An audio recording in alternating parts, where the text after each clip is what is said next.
whistleblower Edward Snowden revealed to the world that the NSA was spying on every single American, archiving trillions of phone calls and emails, all in the name of protecting us from Islamic terrorists. Snowden pilfered over 50,000 documents while working for the NSA's private spy agency, Booz Allen Hamilton, a multinational corporation that operates in the shadows. But the wizard behind the curtain that owns Booz Allen Hamilton is an equally shadowy corporation, the Carlyle Group, who purchased Booz Allen Hamilton the year Obama was first elected for a staggering $2.5 billion.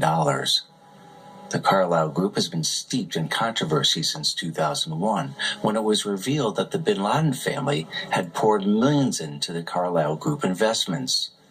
In fact, while Osama bin Laden's henchmen were flying airplanes into the World Trade Center towers on 9/11, George H.W. Bush was meeting with members of the bin Laden family at the Ritz-Carlton Hotel in Washington to discuss investing more extensively in the shadowy multinational corporation, the Carlyle Group. Bush had just been named senior advisor and had been trying to convince the bin Laden family, owners of the multi-billion-dollar Saudi company, the Bin Laden Group, to increase their investment, predicting that the defense investment company's profits would soon be booming, which they in fact did after 9/11. After the dust settled on 9/11, up to 24 bin Laden family members were quietly flown out of the country to Saudi Arabia, but not until they increased their stake in the Carlyle Group.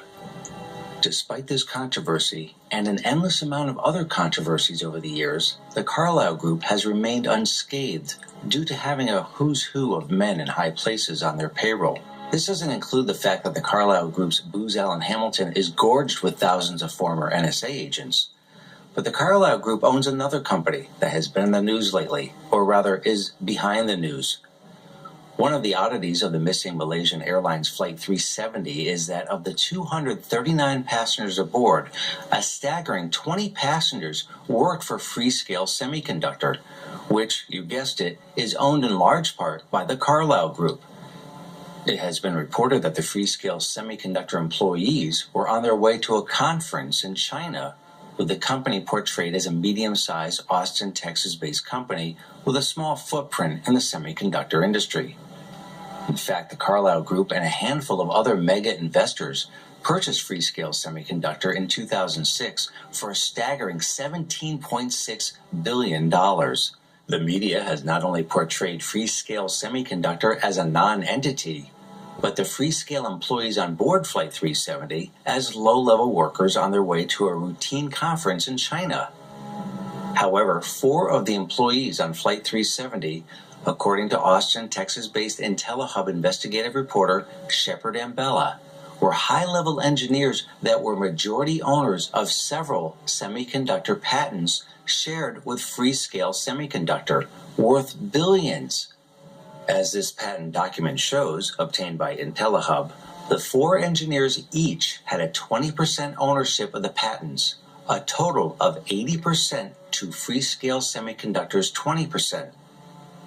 That shockingly, the patent was filed on March 11, 2014, 4 days after the plane disappeared. And now that the patent owners are dead, full ownership of the patents will revert to Freescale Semiconductor into the pockets of the Carlyle Group. Edward Snowden revealed that he could wiretap anyone in the world from his Hawaiian outpost at Booz Allen Hamilton, that he and the thousands of other NSA contractors worldwide had access to the whole gamut of the NSA's surveillance apparatus. He could tap into every cell phone, every flight communication worldwide, every spy satellite. Are we to believe the NSA's private surveillance army, run by the Carlyle Group, has no information on Flight 370?